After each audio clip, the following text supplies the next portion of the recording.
дзе ў Там эфір? затрымка, но ўжо можаш казаць. Ну добра, всім прывітанне. Калі нас добра чутно, калі ласка, па традыцыі адзначце ў каментарах, ці добры гук. Нормально я сказаў? Нормально. Чакаем каментароў.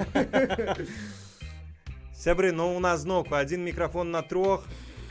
Тое, што нас лучыць, незалежных блогераў, таму калі ласка, падкажыце, што там з гукам.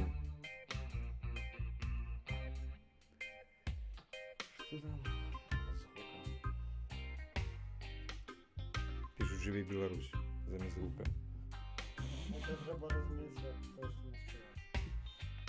Ну а вот не факт. Так, Што так? гук якасны. Выдатна. Добра, сябры, на гэты момант нас прынамсі разам з намі 25 чалавек. Калі вось без непасрэдна нас 3, 22 чалавекі, гэта амаль утрая больш, чым учора было ў гарадку на гэтак званым праймеры з апазіцыі. Так што ўсіх віншую, мы ўжо перамаглі. Мы як 3 апозіцыі. Хто кажа, што мяне не чува? Не, цябе чуваць. Я кажу, мы як 3 апозіцыі, разумееце? Мы 3 разы лепей, чым апозіцыя. Карацей, вы зразумелі, за кім будучыня. Будучыня за намі, з вами. За людзьмі, якія перадаюць мікрафон вось так. І казаць трэба вось сюды. Добра, насамрэч, сябры, у нас ёсць невялічкі сцэнар, што б мы хацелі паспець у часе сённяшняга стрыму. Гэта выглядае дастаткова сур'ёзна, не так, як мы пачалі. І, напэўна, я адразу перадам зараз слова. Хлопцы, каму? Хто з вас там навіны збіраўся пачаць? Ну, давайте распачнем ад навінаў. А значыць, пачынаем з застаўкі навіны, потым будзе і чат, і ўсё, а пачнем з навінаў.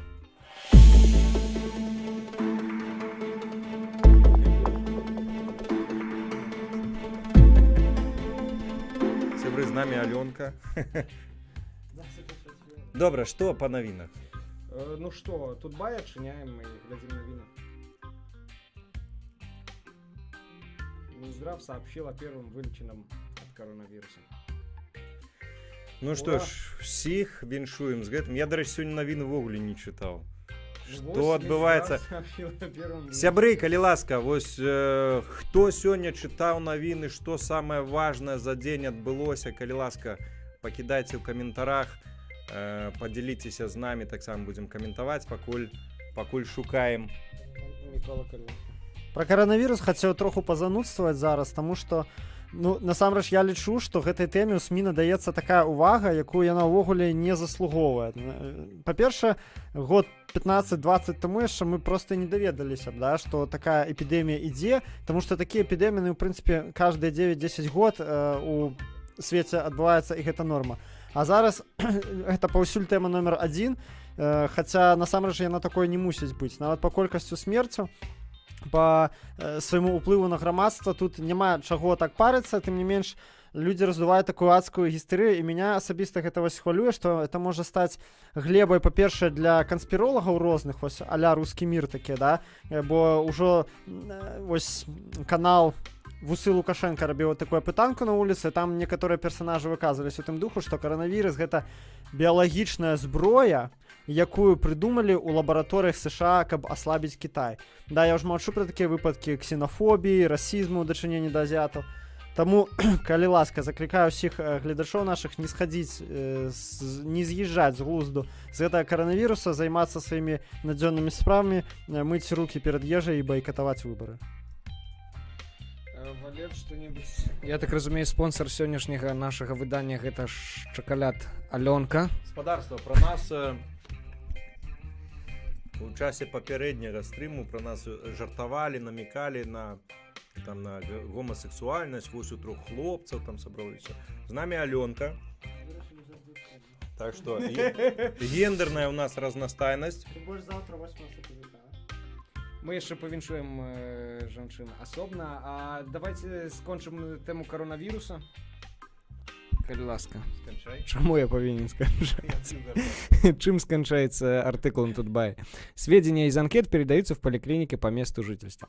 То бок, усё господарство будзе добра, не хвалюйцеся. Вось один иранец сёння ўжо ачуняў, больш не хворы на коронавірус. Мы зараз пераходзім да рубрыкі, якая будзе называцца чат, і гэта значыць, што мы будзем чытаць чат.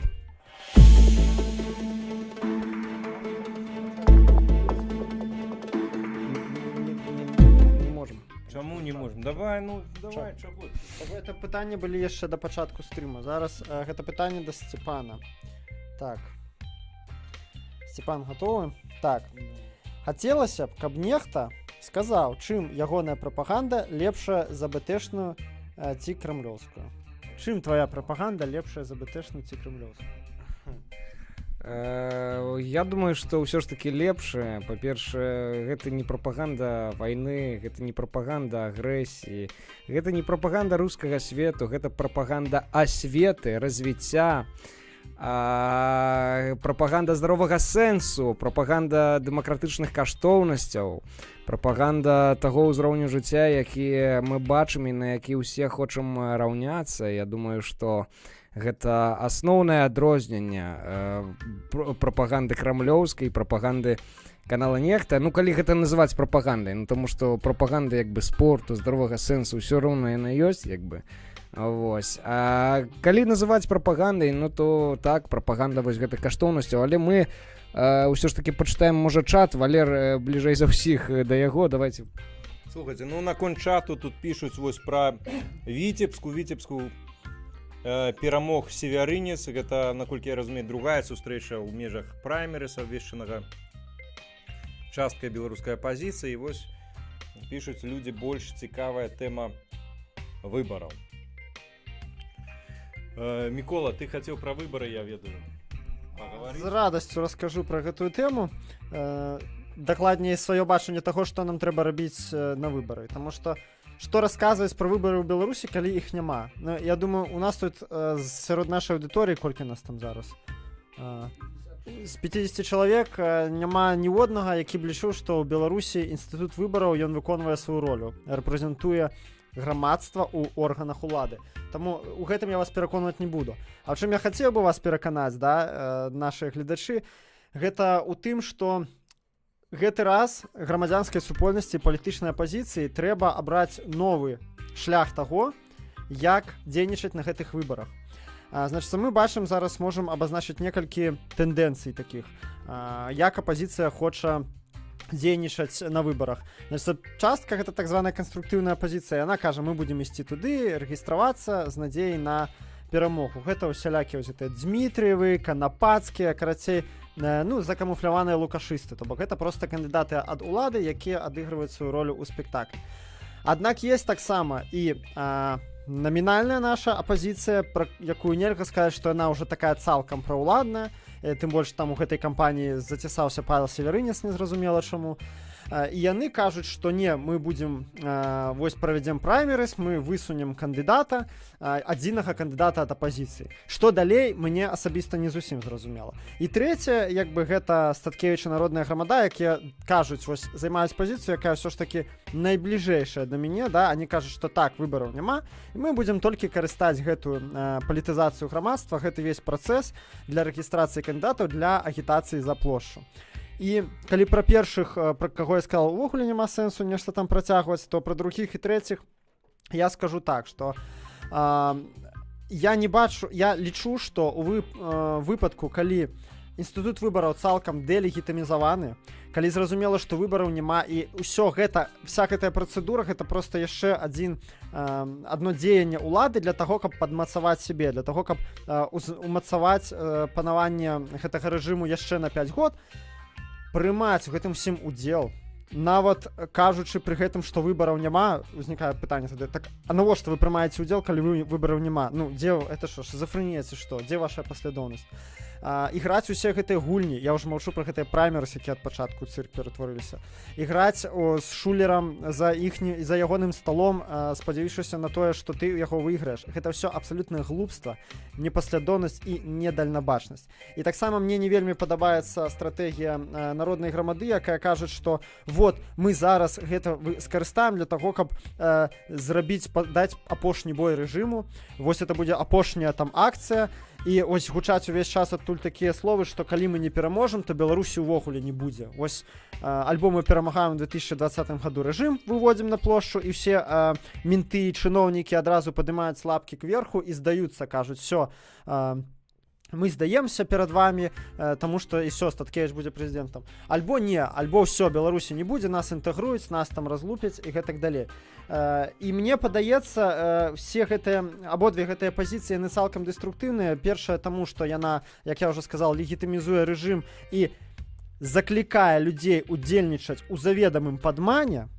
А другая таму, што гэта нейкі такі апакаліптычны дыскурс, да, які кажа, што вось нібыта вось апошні час X, да, гадзіна X, і пасля яе канец гісторыі. Ну, выбачайце, тыя, хто ў апазіцыі хаця б больш за 5 год, колькі раз мы ўжо гэта чулі. І пра гэту апошнюю акцыю, і што дадзім апошні бой, і што рэжыму засталося зусім недоўга. Гэта глупства. Давайце разумець, што нам трэба, нам, як грамадзянскай супольнасці, прыхільнікам перамен, трэба граць у доўгую. Незалежна ад таго, чым скончацца выбары, чым яны не скончацца, мы мусім мець стратэгію, хаця бы прыблізную таго, як мы з гэтым рэжымам будзем змагацца, як мы его аслабляць, і як мы ў перспектыве можам яго перамагчы. А кідацца ў гэты бой там, дзе я асабіста не бачу вось прямо ў сённяшняй Беларусі перспектываў у скіданні рэжыма. Я не бачу у партыі Статкевіча такой сілы, каб яна магла это зрабіць. І таму кідацца ў гэты бой гэта безглузда. І апошняе, што я не таму, што у прынцыпе нельга пратэставаць. Не, я за плошчу, я за пратэсты, я за Майдан. Але я кажу, па-перша, што гэта мусіць быць падрыхтавана, па-другое, гэта мусіць быць абгрунтаванае нейкае дзеянне, падмацаванае рэальнымі сацыяльна-палітычнымі абставінамі. Зараз абставін такіх няма, якія былі, напрыклад, у 17-м годзе. І ўжо заканчваючы, да, перадам мікрафон далей, што прапаную я, мая пазіцыя, я за актыўны байкот. То бок я лічу, што мы мусім, па-першае, працягваць дэлегітымізацыю інстытута выбараў, які ў Беларусі ў прынцыпе не працуе. Мы мусім даводзіць да ўсіх людзей, што гэта сістэма, якая не патрэбная, і ў Беларусі яна не выконвае сваіх функцый, яна толькі выконвае функцыю мацавання рэжыму. Па-другое, мы мусім падтрымаць людзей на індывідуальным узроўні, якія бунтуюць супраць таго, каб быць загнанымі на гэтыя выбары. Бо мы ведаем, што вялізная колькасць людзей, яны туды ідуць супраць сваёй волі. Гэта студэнты, гэта бюджэтнікі шматлікія, гэта вайскоўцы, міліцыянеры і ўсе астатнія людзі, іх прымушаюць. Степан збег. Іх прымушаюць туды ісці. І для кожнага асобнага чалавека не паход на гэтыя выбары, асабліва для студэнтаў, гэта акт асабістай смеласці, гэта яго персанальны майдан. І калі мы прывучым людзей бунтаваць супраць несправядлівасці, супраць прымусу вось на гэтым індывідуальным уровні, гэта і будзе самы важны, самы галоўны задзел для плошчы. А калі на байкот, шляхам байкоту на выбары не прыйдуць пераважная большасць выбарцаў, гэта вельмі балюча ударыць па рэжыму. Рэжым баіцца байкота найбольш, хаця б таму, што яны ўвялі адміністратыўную адказнасць за заклікі да байкоту выбараў. Вы не задумаліся, чаму? Чаму не ўвялі адміністратыўную адказнасць за тое, што галасуеш за Статкевіча? Ну не ўвялі ж, правильно? Таму што гэтага яны не баяцца за кого-то прагалосаваць. Гэта можна падтасаваць. Адміністратыўную адказнасць за заклікі да байкоту не ўвялі, і яны гэтага баяцца найбольш. Таму я заклікаю ўсіх да байкоту выбараў, да таго, каб вы ў сваіх групах, у сваіх працоўных калектывах, са сваімі аднагрупнікамі, студэнтамі аб'ядноўваліся і разам згуртавана адмаўляліся удзельнічаць у выбарах. Хто б на вас не ціснуў, старасты, там каменданты інтэрнатаў, БРСМаўцы, яшчэ нехта. Гэта мусіць быць ваш пратэст, і ён не меней важны, чым любыя выхады на плошчу. Гэта будзе ваш асабісты цвік у труну рэжыму.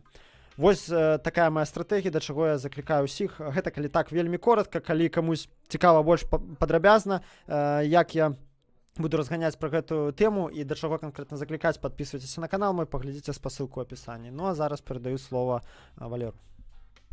Дзякуй. Ну на агул, канешне, цяжкавата казаць будаваць размову, а можа і не варта будаваць як нейкую дыскусію, бо ўсё-таки мы сабраліся тут як у тым ліку як адзінадумцы. Я хацеў яшчэ раз правесці лагічны ланцужок. Справядлівае пытанне да апазіцыі, якая заклікае да выбараў. Чаму вы не можаце рабіць гэта ў іншы час, а вось толькі пад гэтымі выбарамі, якія абавязкова пройдуць па правілах Лукашэнкі, па правілах Ярмошына. Вы ж усе ведаеце, кожныя выбары у Беларусі не признаются демократичными, прозрыстыми. ДЗИПШ АБСЕ постоянно обновляя, повторяя свои основные рекомендации. Кожный раз офіцыйныя ўлады Беларусі ігнаруюць, то бок тыя правілы, па якіх гулялі раней, тыя правілы і застаюцца. Апозіцыя кажа, што у астатні час глуха, і тут такая сітуацыя. Я зараз пропущу Степу і далей расскажу. Так, каб переключили урэшце на Валеру, а то рассказывая Валера, а показывая мяне. Невялічкая заміначка. Дык вось, апозіцыя кажа, што нам цяжка працаваць у час паміж выбарамі, таму што насельніцтва апатычнае, беларусам нічога не трэба, і вось нейкая актывізацыя, палітызацыя адбываецца непасрэдна пад выбарамі, і таму як бы мы вось спрабуем там данесці нейкую чарговую праўду і так далей. Але паслухайце, ці шмат вы чулі пра выбары ад кагосьці яшчэ, акрамя апозіцыянераў? Я перакананы, што в прынцыпе вы не чулі. Ну, можа, раз ці два дзесьці Лукашенко сказаў, і ўсё. Пра выбары улады традыцыйна маўчаць, і грамадства само па сабе не палітызуецца. Палітызуецца з-за таго, што вось апозіцыя дзесьці штосьці пачынае гаварыць. І таму лагічна думаць, што калі б вы пачалі сваю працу з насельніцтвам, з выбарцамі не за 2, не за 3 месяцы да выбараў, а цягам 5 гадоў паміж выбарамі, то і палітызацыя за гэтыя 5 гадоў, она таксама была бы куды больше. Это першае. Па-другое, я асабіста лічу абсалютна зашкварным удзельнічаць, ну, мала таго, што удзельнічаць у тым, чаго няма, але і удзельнічаць у якіх-колечы выбарах без жадання перамагчы. Называецца пастаянна нейкія мэты, якія заўгодна, акрамя перамогі. Ніхто не збіраецца Лукашэнку перамагаць. Хтосьці хоча папулярызаваць сваю партыю, хтосьці зноўку ж хоча штосьці нагадаць і данесці нешта важнае беларусам, хаця, ну вось, зусім недавно былі парламенцкія выбары, што вы важнага не паспелі там данесці. А вось, хтосьці хоча хаця б трошкі ўскалыхнуць трон, як вось тут у каментарах нам пішуць, і ўсё, пра перамогу гаворкі не вядзецца. Я не глядзеў сёння там у Віцебску гэтую сустрэчу, але учора трошачкі паглядзеў, як было у гарадку на Віцебшчыне, і, канешне, калі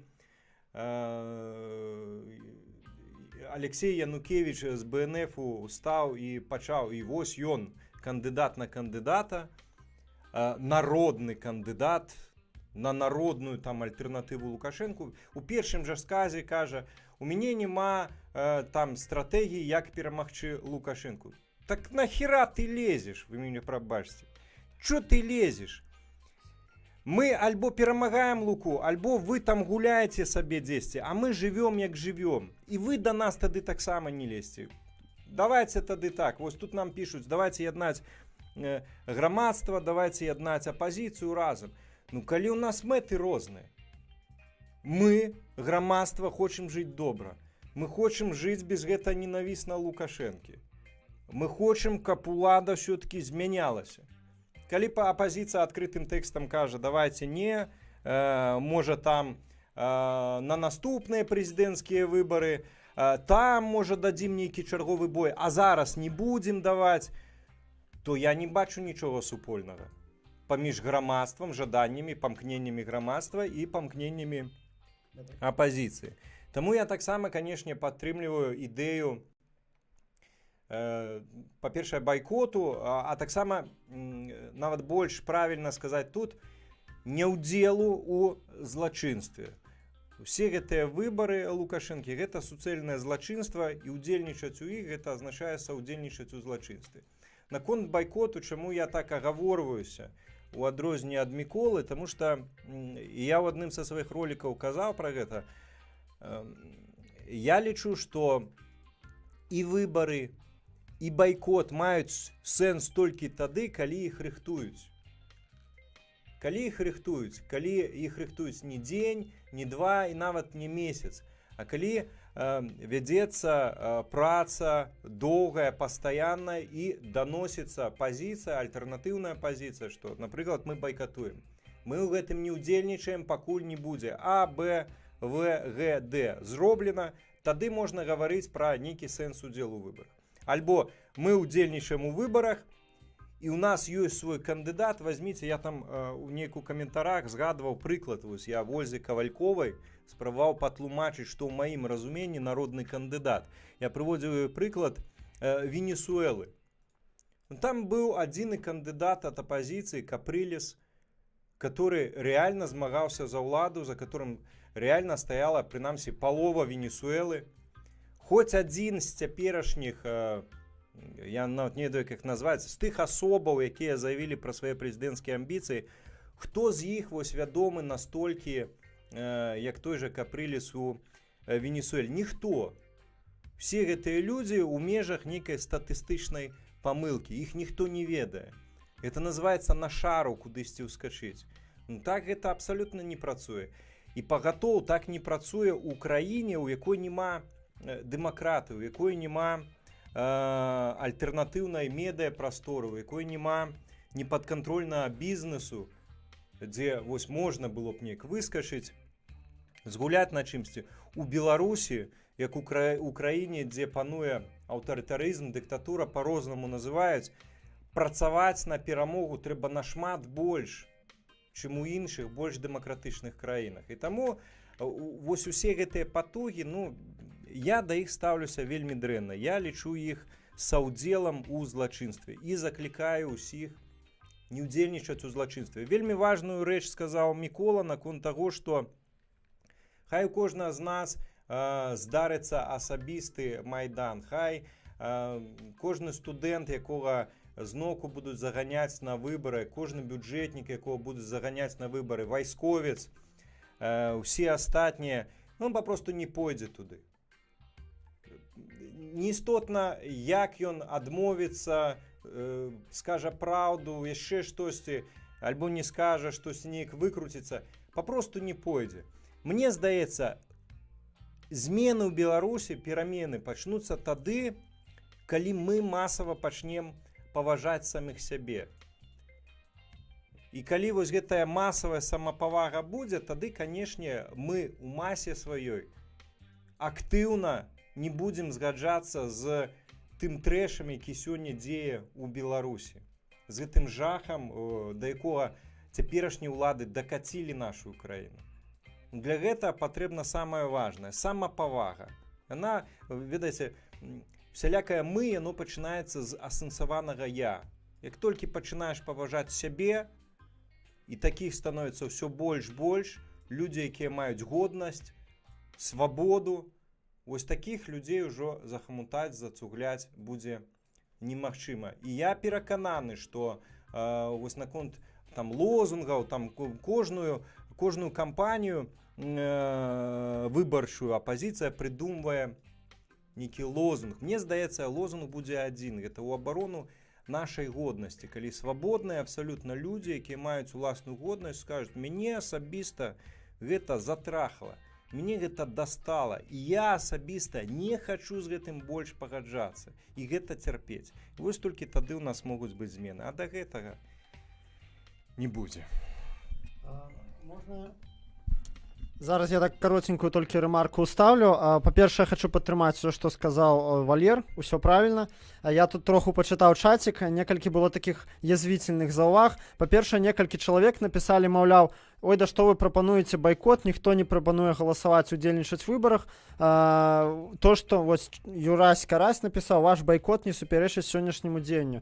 Да як так не супярэчыць? Уся апазіцыя ў той ці іншай форме уключылася ў перадвыбарную гонку. Яны спрабуюць высунуць кандыдатаў, пачынаюць нейкія рухі на гэтыя выбары, уключаюцца так ці інакш у спектакль, які быў назначаны рэжымам. Так як жа не супярэчыць? То бок апазіцыя, яна ідзе на выбары, і я не ведаю, што будзе далей, але прабачце, зараз Лукашенко возьме, зробіць ход канём і зарэгіструе Статкевіча. І вы мне хочаце сказаць, што Статкевіч не пойдзе на выбары? Я не думаю. Не буду сцвярджаць, так не думаю. Тое ж самае і Северынец. Таму так, апазіцыя уключылася, а мы былі, калі я правильно зразумею, Валера, якраз за то, каб цалкам тотальна ігнараваць усё гэта мерапрыемства, і няхай там Лукашенко з Дмітрыевым і з Улаховічам гуляюцца ў свае выбары. Это полная дэлегітымізацыя, это полное паказванне ўсім, што грамадству насраць на гэты працэс увогуле. Вось што мы прапануем.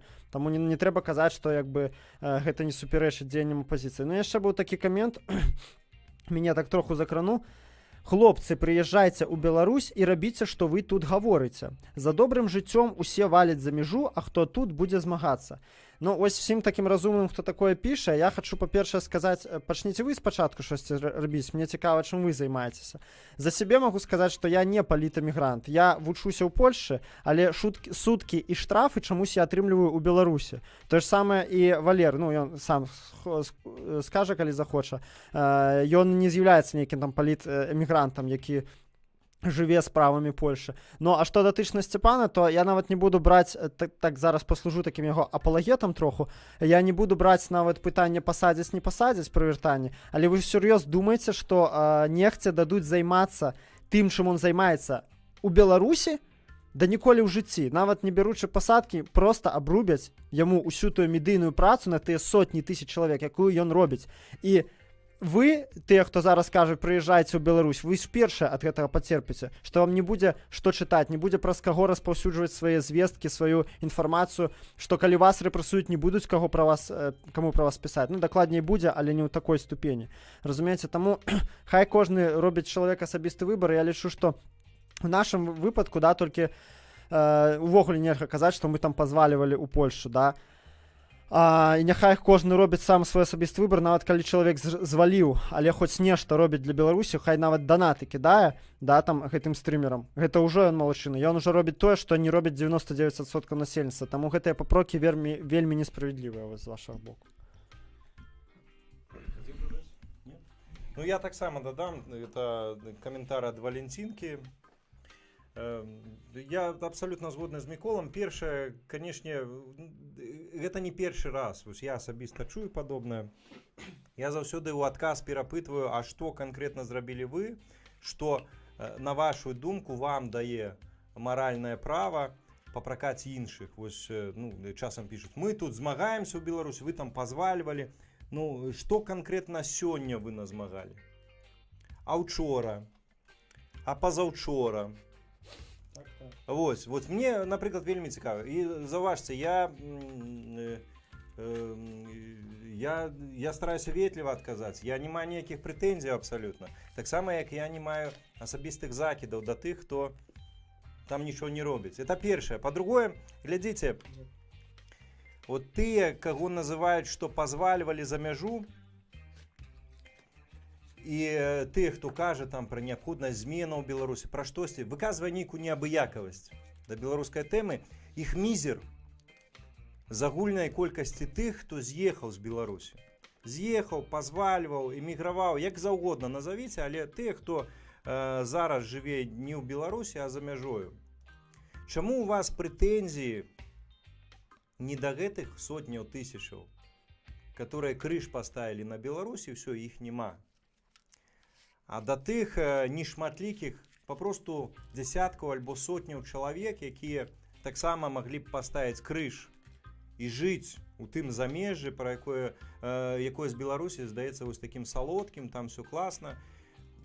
Ну гэтыя ж людзі чамусьці не кінулі беларускую тэму. Задумайцеся над гэтым, калі ласка, і задумайцеся над тым, чаму вы менавіта ім выказваеце свае прэтэнзіі, а не тым, каму, в прынцыпе, пляваць. Акрамя таго, Мне цікава асабіста, як даўно вы выказвалі падобныя папрокі ў тым, што там вот ніхто нічого не робіць, папросту на вуліцах у Беларусі.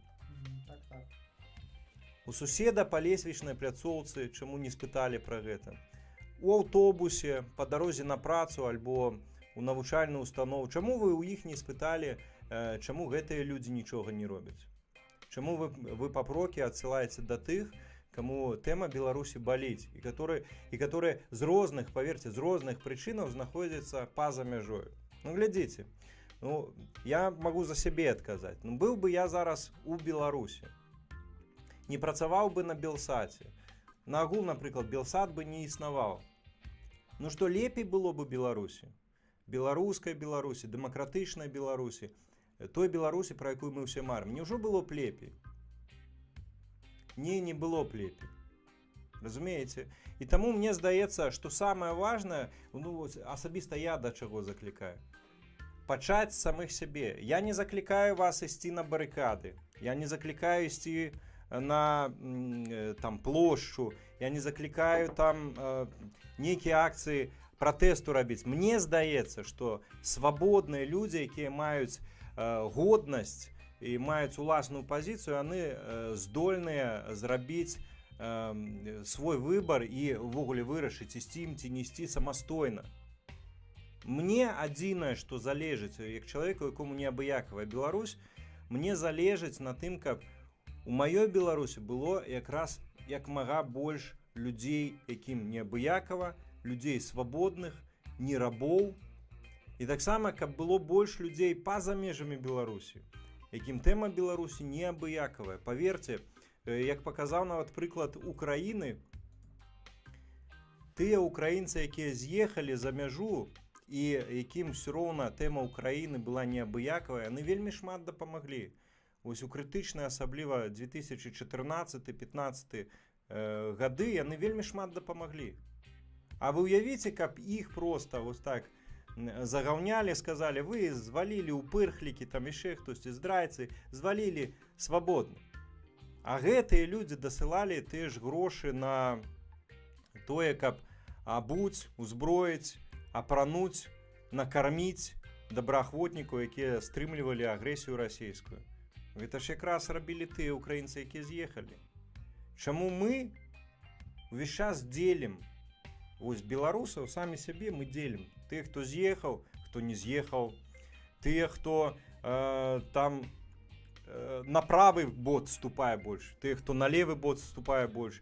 Хтосьці так паглядзеў, хтосьці гэтак, хтосьці лысы, хтосьці валасаты. Давайте не дзеліцца, давайте дзеліцца, калі ўжо дзеліцца, дакладней аб'ядноўвацца паводле аднаго прынцыпу. І гэта не пытанне мовы, гэта не пытанне нават палітычных нейкіх прыхільнасцяў. Давайте дзеліцца, аб'ядноўвацца паводле аднаго прынцыпу. Нам важная Беларусь. Мы любім Беларусь. І ўсе астатнія. Вось тыя астатнія хай ідуць лесам. А мы паміж сабой як-небудзь дамовімся, мне здаецца. Дзякуй. Гаспадарства, дзякуем Валеру і Міколі за такія шчырыя выказванні. Я нагадываю, што мы збіраем тут на дапамогу уласна беларускамоўным блогерам, то бок усе вашыя сродкі пойдуць на развіццё каналу Дарога, на развіццё каналу Радзікс, на развіццё іншых беларускамоўных блогераў. Падтрымлівайце, хаця б просто подписывайтеся на іх. Напрыклад, Радыё Свабода нядаўна рабіла падборку беларускамоўных блогераў. Падтрымлівайце сваё. Давайте разам гуртавацца і працягваць ісці, крочыць да мэты. Давайте вернемся да навінаў, хаця б яшчэ пару, адну-дзве навіны пачытаем сённяшнія галоўныя, што былі галоўныя на Тутбай.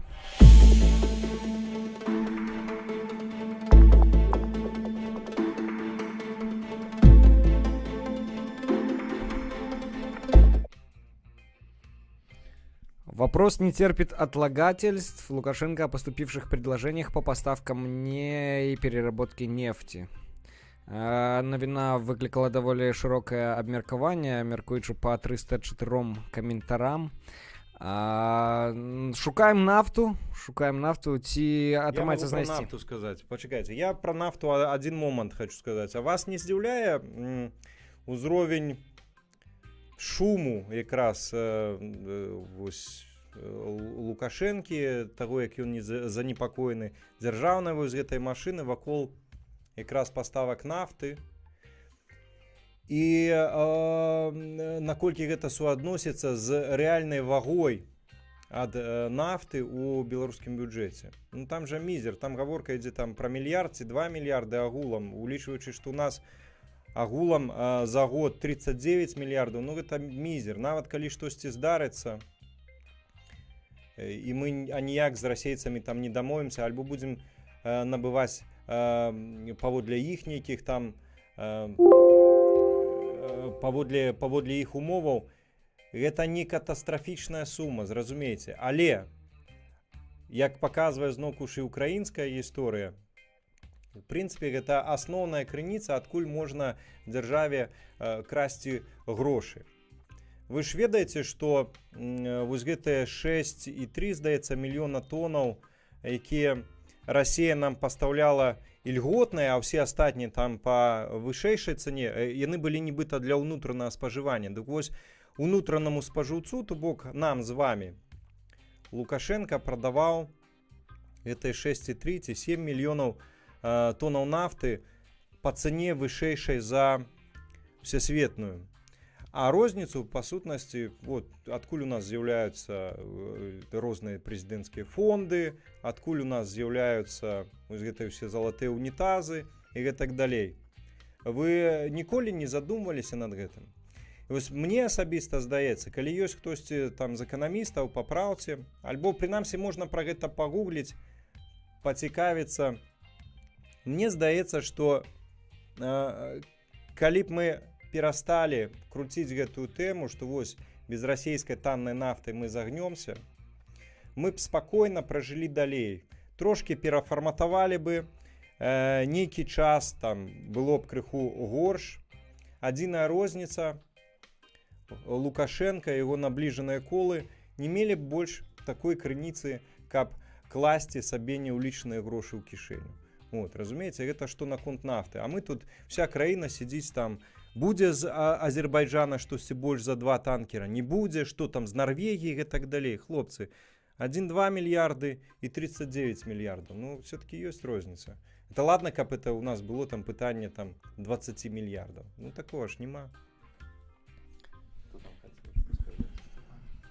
Ну, а что я скажу? Ну, что я скажу?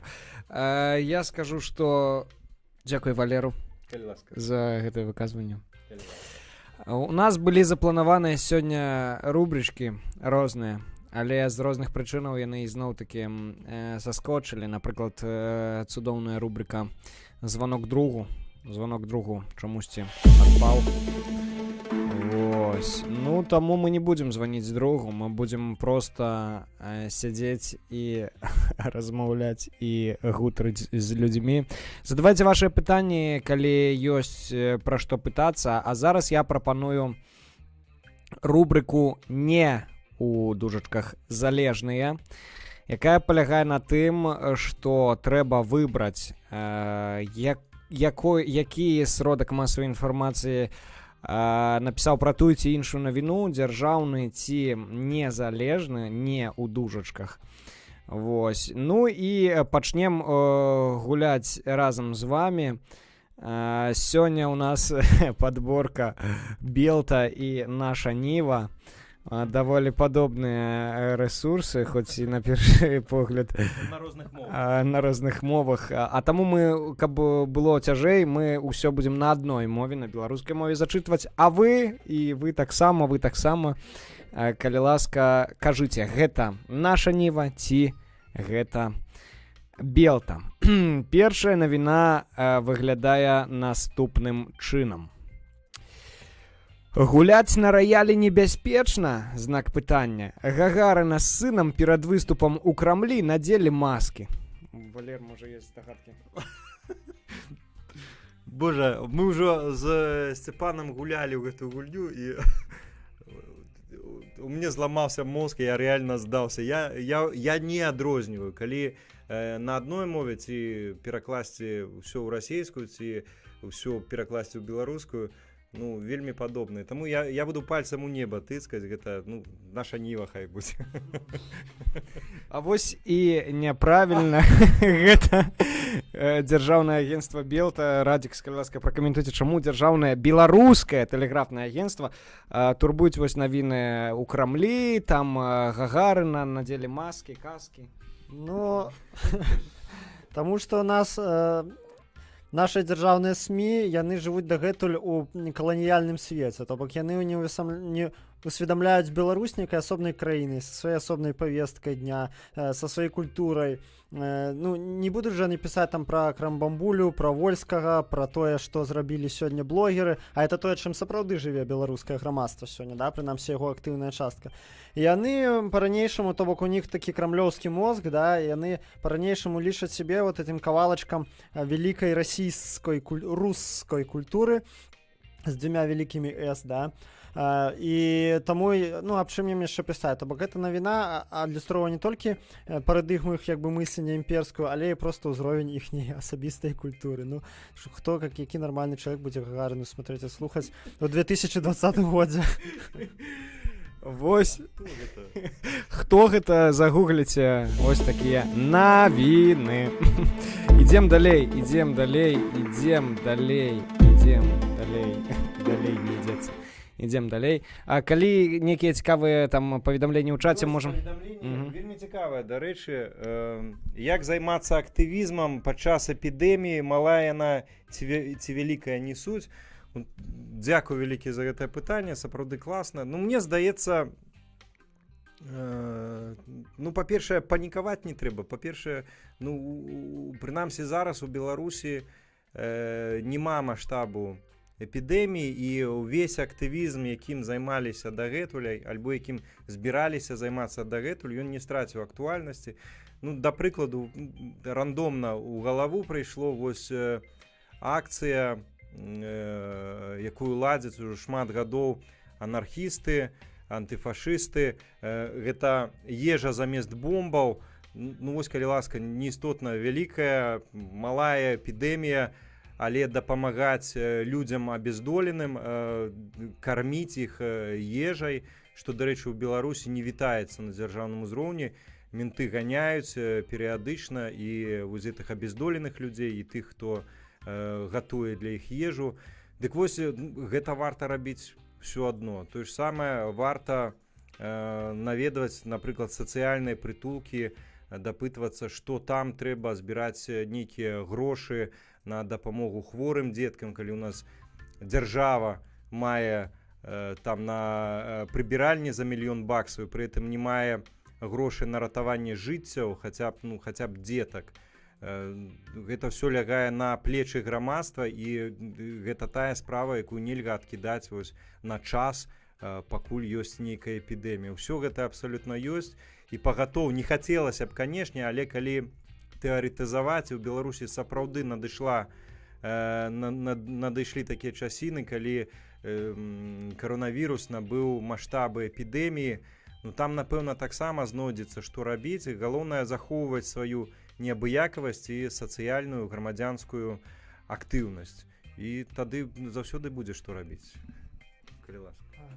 Я пару слоў дадам. Так, насамрэч, у часы любых там патрасенняў, эпідэміі, стыхійных там навалаў і ўсяго астатняга, гэта найлепшы выбар не толькі для анархістаў, увогуле для актывістаў, для шчырых сумленных людзей. Гэта проста дапамагаць адзін аднаму. То бок, не трэба чакаць, што дзяржава дапаможа. Не трэба думаць, што хтосьці іншы дапаможа твайму бліжняму. Ўсё, замяняйце сабой дзяржаву. Няма ні адной такой рэчы, якое можа зрабіць грамадства, але дакладней наадварот, якое не можа зрабіць грамадства, але магла б зрабіць дзяржава. То бок мы выдатна можам самі адзін аднаму дапамагчы, ствараць сеткі сацыяльнай дапамогі, і прыкладаў гэтаму была маса. Напрыклад, ось у Грэцыі тыя ж анархісты, яны падчас гэтага мігрантскага крызісу так званага, яны засялялі тысячы мігрантаў у сквоты, прадстаўлялі ім жытло, ежу, прадукты першай неабходнасці, каб яны маглі пераправіцца ў іншыя краіны і папрасіць там прытулак. Я сам это асабіста бачу, быў якраз у той перыяд у Грэцыі. Проста я бачу, уявіце сабе, я ось бачу цэлыя пакоі здаравенныя, памерам, ну, можа, чвэрць спартовай залі, забітыя да столі вадой, вопраткай, ежай, кансервамі, сродкамі гігіены. І гэта ўсё сабралі людзі навакольныя для таго, каб падтрымаць іншых людзей, якія прыбылі з іншых краін. Гэта сабралі гараджане, да? Даже нават не анархісты только гэта склалі ў одно место.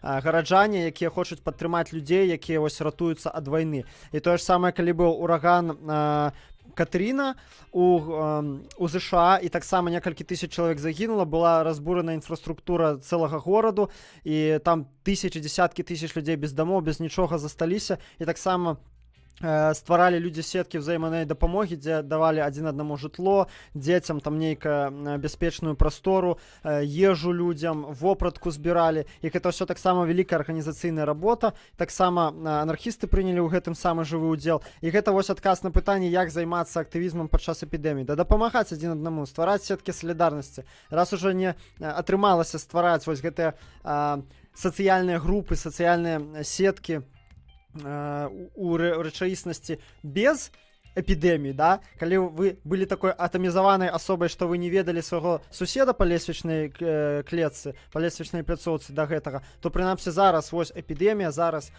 надзвычайнае становішча, пазнаёмцеся са сваім, згуртуйцеся з кімсьці, пазнаёмцеся, займіцеся чымсьці разам, дапамагайце адзін аднаму, карацей, пераадольвайце гэтую атамізацыю, якую навязала дзяржава, і стварайце такія сацыяльныя інстытуты, якія дапамогуць вам у далейшым жыць, і вам, і вашым блізкім людзям.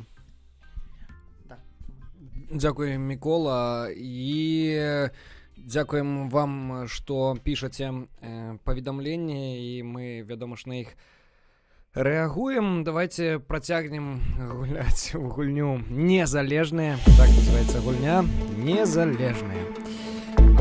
Таму што невядома, хто залежны, ад каго залежны, ці ўвогуле сапраўды незалежны. Наступная навіна гучыць так. Модная тэндэнцыя. Хард-зельтары, якія забіваюць піва. А што это за модная тэндэнцыя? Вось ты сочыш за модай? Ну, па-першае, цікава, у нас тут у чаціку аб'явіўся фанат нашай Нівы, аказваецца, які нас папракае за тое, што мы з іх сцябемся.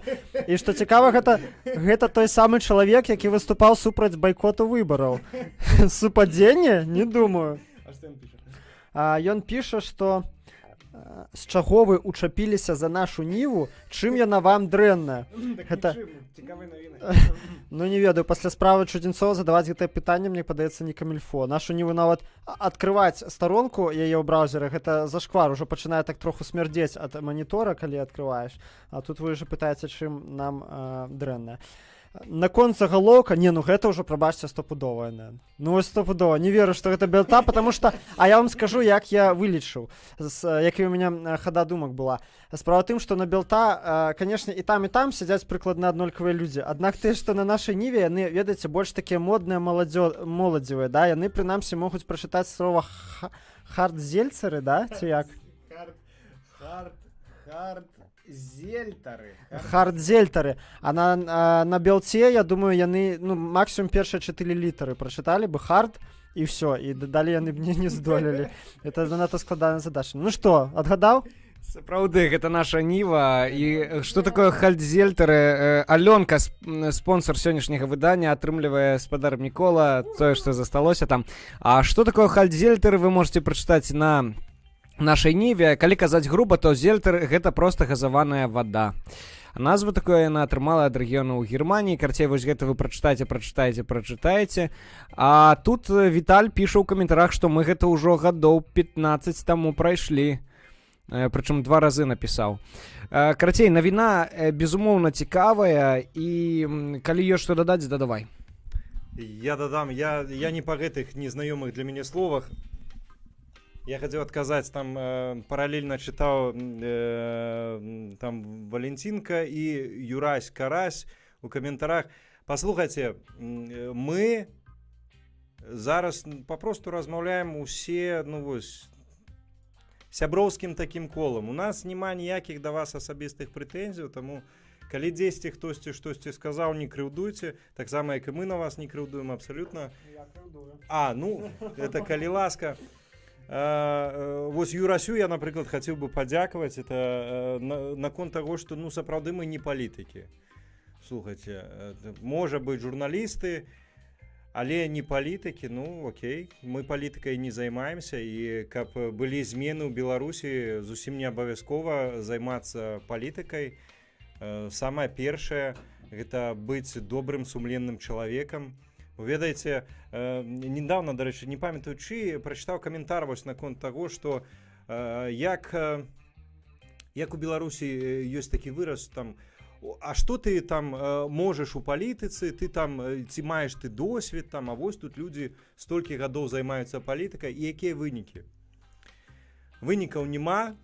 Мне здаецца, што калі проста у нас была стаўка на сумленных, шчырых людзей, якія былі б профі кожны там у сваёй справе, то змены у нас былі б куды хутчэйшыя і больш якасныя. Таму, ну, так, мы не палітыкі, канешне. Можна крыху паправлю Валера. Я ўсё ж такі лічу, што мы троху не згодзін з ім, але гэта, я думаю, хутчэй больш у панятках, чым у сутнасці. Не, мы ўсё ж такі палітыкай займаемся. І нават робячы гэты стрым, мы робім палітычнае дзеянне. Абмяркоўваючы палітыку перад 51 чалавекам, мы займаемся палітыкай. І ў гэтым плане абсалютна аднолькава робіць і нехта, і Валер, і я. А калі вы, сябры, думаеце, што палітыка, займацца палітыкай, гэта значыць абавязкова змагацца за ўладу, то гэта не так. Палітыка, я вам скажу, займацца палітыкай, гэта значыцца рабіць хоць штосьці датычнае ўлады. Я, напрыклад, змагаюсь за дэцэнтралізацыю ўлады. Я змагаюсь за тое, каб надаць як больш улады людзям, як перадаць уладу органам самакіравання, каб перадаць эканамічную уладу народу і ягоным органам прамой дэмакратыі. І гэта таксама палітыка. Я не хачу стаць прэзідэнтам, і ніхто з нас, па-моему, тут да улады не рвецца, не хоча стаць там парламентар. Да, но я боюся, бо год праз 5 невядома, што будзе. Будзе яшчэ он Сцепан балатавацца ў прэзідэнты. Вось. Але тым не менш, прашу не блытаць гэтыя две рэчы, да? Займацца палітыкай і рвацца да ўлады, гэта две зусім розныя рэчы. Таму кожны з вас, калі вы нават адмовіцеся пайсці на выбары, калі вы скажаце свайму там куратару ў групе ці старасці, ці іншаму куратару, да, што вы не пойдзеце на выбары, і гэта ваше усвядомленае дзеянне. Вы зрабілі тым самым палітычнае дзеянне. Таму не думайце, што мы не палітыкі. Можа, мы і не палітыкі, але мы займаемся палітыкай. Вось так скажу. Слухайце, яшчэ вось хацеў пытанне, якое было зададзена ў каментарах загадзя у анонсе гэта стрыму ад Фрейзера Алена, якая была бы Беларусь, каб не было Лукашэнкі. Ну, гэта пытанне з раздзелу фантазіяў. Я вам адразу адкажу, што Беларусь калісьці была без Лукашэнкі, і Беларусь будзе без Лукашэнкі. Якой яна была, гэта ўжо можна папросту фантазіяваць, у кожна там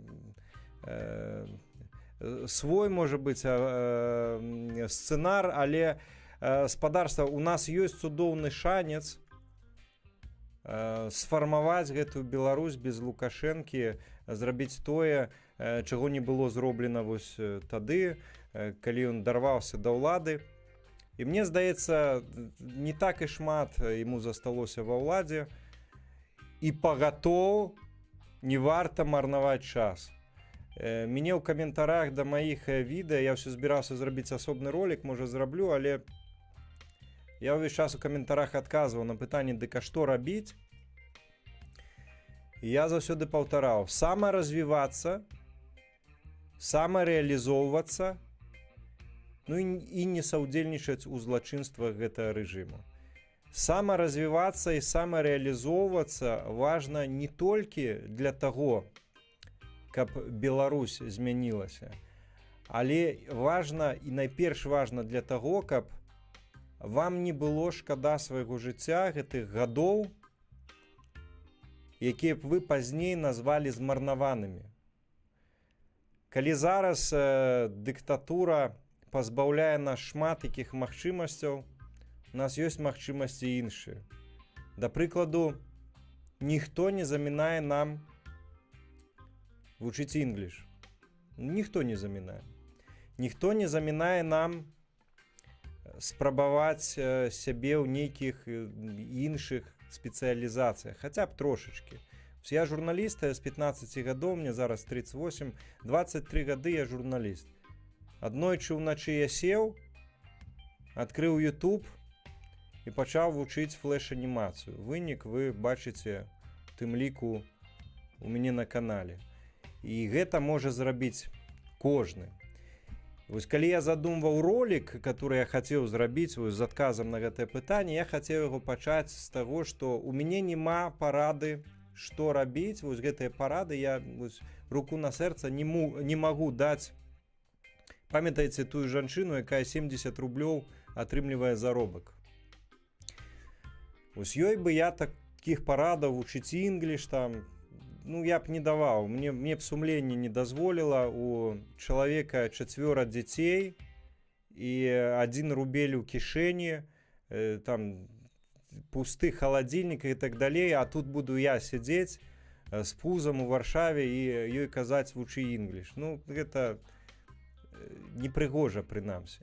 Але для яе і для іншых людзей, у якіх зараз куды цяжэйшае жыццё, што яны не могуць дазволіць сабе такую раскошу, каб адкласці на дзённае сваё выжыванне і спрабаваць думаць пра будучыню. Для гэткіх людзей у мяне таксама ёсць парада. Гаварыць пра свае праблемы ўслых, не баяцца пра іх распавядаць, звяртацца да блогераў і незалежных журналістаў.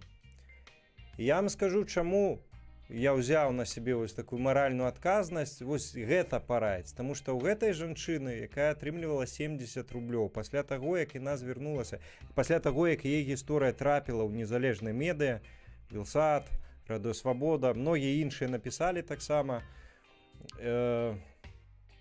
ёй падвысілі заробак. Здаецца, 220, 240, 200 з капейкамі рублёў, канешне, гэта мізер. Але ў параўнанні з 70 рублямі, гэта ў 3 з капейкамі разы больш.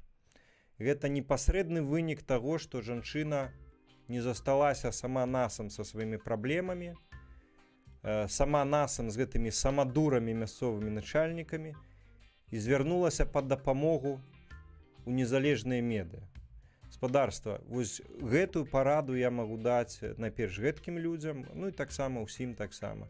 Гаварыце пра тое, што вас хвалюе, а калі з'явіцца магчымасць, самарэалізоўвайцеся, самаразвівайцеся. Дзякуй вялікі, Валер, і ў часе твайго выказвання паступіла пытанне ў тым ліку да мяне. Сцяпан, ці плануеце ўводзіць беларускамоўныя рубрыкі? Абавязкова. І першы ў нас прыйшоў данат. Што там напісана? Я крыху валацуга, для сваіх не шкада. Жыве Беларусь. Мікола, дзясятка памятае. Дзякуй вялікі, перадусім ад Міколы. Дзякуй, памятаю дзясятка. Дзясятка это што? Я не ўпэўнены на 100%, таму пакуль прамаўчу. Так ты ж падзякаваў. У мяне некалькі варыянтаў ёсць. Добра. Будзем думаць над варыянтамі. Тым часам ёсць пытанне, але я ж не адказаў. Будуць абавязкова рубрыкі, але вы сачыце проста за Белсатам. Праграма «Суб'ектыў», напрыклад, цалкам па-беларуску выходзіць кожны тыдзень, і там па 100 000, па 150 нават збірае праглядаў. Сачыце, вучыце мову, даведвайцеся пра тое, што адбываецца ў краіне, і Валеру слова. Тут яшчэ адзін адразу каментар. Я на апошні спачатку адкажу, который толькі выскачыў, а пасля вярнуся да папярэдняга. G1 Unhold, нейкі такі нік, пытае нас, з кім можна размаўляць па-беларуску ў Беларусі. Ды з усімі, гаспадарства. Нема такого, што вось тут мы гаворым па-беларуску, тут... што вы. Я з 15 гадоў беларускамоўны цалкам. размаўляю паўсюль з усімі. Праблем няма. Дажыў до 38 і планую жыць яшчэ ў разы больш. Так што размаўляйце з усімі. І вось яшчэ папярэдні каментар, на які хацеў бы адрэагаваць. Антон Мажейка піша: Валера, чем сегодняшний режим отличается от того, что был в 2010 году, например, чего он сейчас больше всего боится? Это відавочна. То, што ён свабодных, свабодалюбівых, годных беларусаў боится, гэта было і тады, і зараз, тут змены няма. Зараз рэжым боится, што все, ён застаўся без цыцкі. У 2010 годзе мне асабіста здаецца, што ён быў больш упэўнены, нягледзячы на там 5-6 серыяў хроснага бацькі. Ён думаў, цыцка крамлёўская ўсё адно ёсць, і таму все будзе добра, і мы там пацалуемся, абдымемся і гэтак далей. А зараз яго так прыціснулі, крамлёўскія ягоныя браты, што я думаю, гэта самае такое вот новае, што ў яго з'явілася, чаго ён сапраўды баіцца, але нас усіх ён баіцца па-ранейшаму, а таму вось гэтая параноя, гэта неадэкватная агрэсіўнасць рэжыму да грамадзянаў Беларусі, якія спрабуюць выказвацца альбо пратэставаць, яна, канешне, сведчыць пра страх, але гэты страх нязменны, ён нязменны ўсе гэтыя гады. Ну а зараз у гэтага баязлівага рэжыму яшчэ і забралі нафтагазавую цыцку. Ну, мне здаецца, так.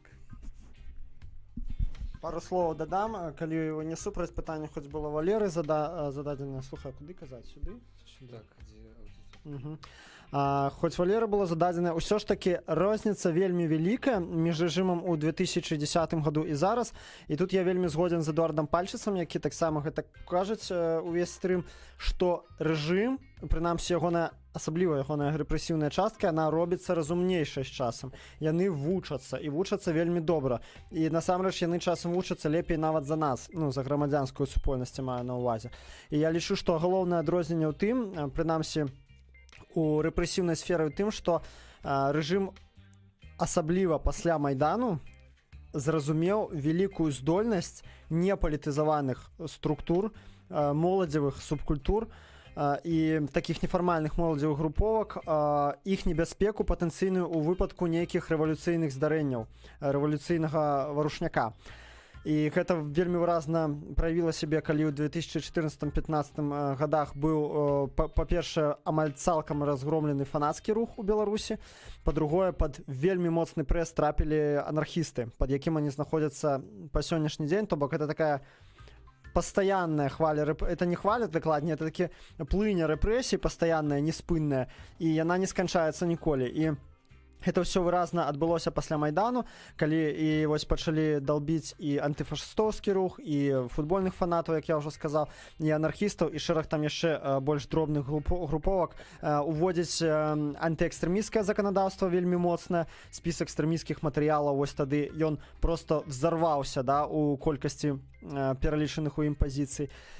І пачалі ўводзіць узмацненне заканадаўства супраць экстрэмізму так званага, да, і вось вам і розніца. То бок рэжым расставіў троху па-іншаму прыярытэты сярод сваіх ворагаў. І ў той час ціск на апазіцыю, як асабліва на партыйныя, на інстытуцыяналізаваныя структуры, наадварот знізіўся. Паглядзіце, хто чапае там, не ведаю, рух за свабоду, да? Хто чапае партыю БНФ, хто іх там, ну, асобных людзей затрымліваюць, так, там, за ўдзел у акцыях. Але як структуру, яе ніхто не імкнецца разграміць. І ОГП ніхто не імкнецца разграміць. Зараз на праймерис будынкі афіцыйныя, масажныя школы, дзіцячыя цэнтры даюць.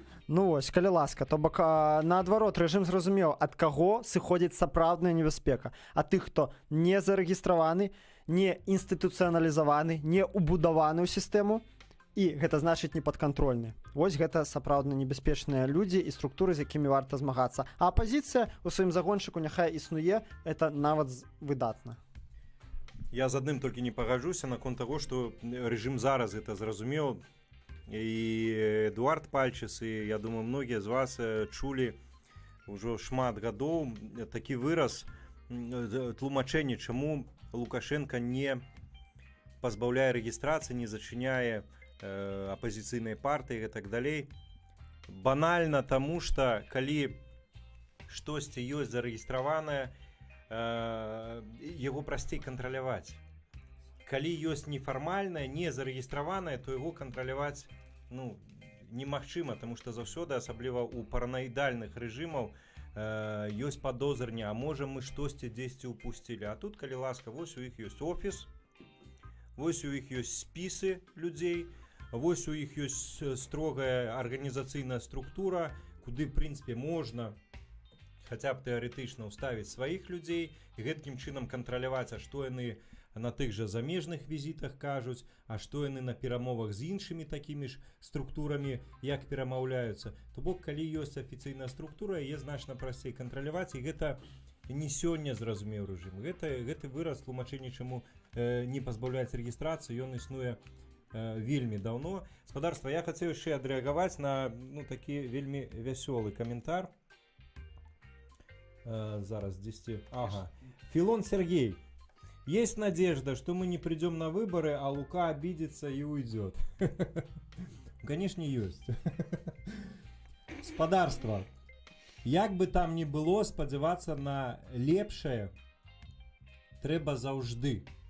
І мне вось тут, ведаеце, прыгадаўся, здаецца, 10-го года, я могу памыляцца, вельмі пранікнёны тэкст гарадзенскага журналіста і актывіста Андрэя Пачобута, які вось пасля чарговай выбарчай кампаніі, дзе зноўку быў пераабраў сам сябе Лукашенко, ён тады напісаў пра надзею. Ён казаў заўсёды, вось ідзе прэзідэнцкая кампанія і розумам, ўсё разумееш, што, канешне, камісіі тыя ж самыя лічаць аднолькава, альтэрнатывы моцнай няма, і Лукашенко, канешне, пераможа, але да апошняга ёсць вось гэта ірацыянальная надзея, а можа, а раптам. І на наступны дзень, калі абвяшчаюць, што Лукашенко зноў элегантна перамог, то у сэрцы такі боль. Здавалася, ты асабліва і не спадзяваўся, разумеў, што ён пераможа, але все-таки надзея дзесьці была. І нягледзячы на гэты боль, праз 5 гадоў паўтараецца тая ж самая сітуацыя. Мне здаецца, гэта вельмі важная гісторыя пра тое, што надзея, нягледзячы ні на што, застаецца, і нам сапраўды яе варта захоўваць.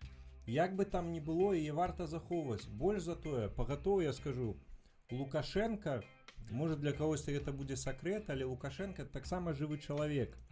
І жывы чалавек пакуль што. Таксама чалавек, які можа захварэць, можа ўрэшце перадумаць, з ім можа штосьці здарыцца, он можа знікнуць альбо памерці. Гэта тое, што не запланавана. І нам папросту трэба быць гатовымі да зменаў, якія, напэўна, у Беларусі прыйдуць неспадзявана.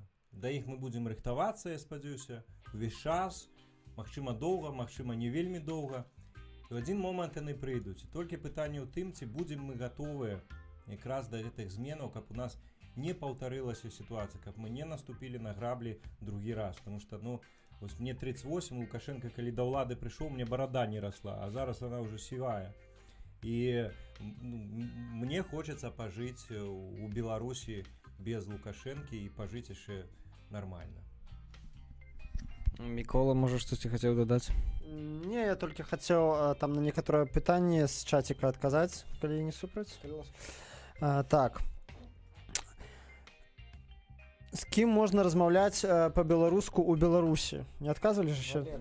Адказаў, так. Што за канфлікт з каналам «Краіна для жыцця»?